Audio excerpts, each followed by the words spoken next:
সব সাহাবা, সব তাবেঈ, সব তবে তাবেঈনের মত হলো তারা যখন নামাজে দাঁড়াতেন ডান হাতকে বাম হাতের উপর রাখতেন। ঠিক আছে না?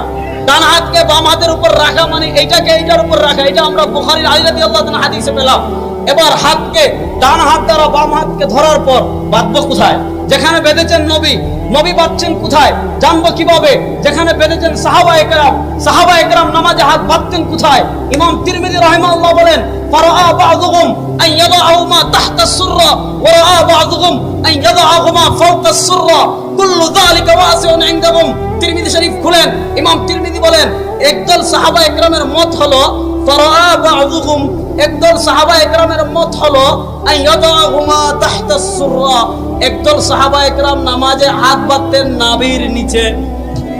তাহলে একদল সাহাবায়ে কেরাম নামাজে হাত বাঁধতেন কোথায়?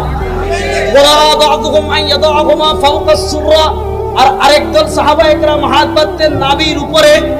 তাহলে একদল সাহাবায়ে কেরাম হাত বাঁধতেন নাভির, আরেকদল সাহাবায়ে কেরাম হাত বাঁধতেন নাভির।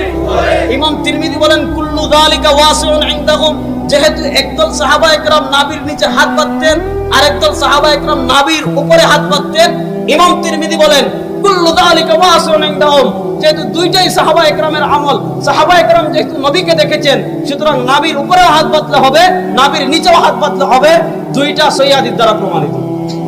এবার বুঝেন?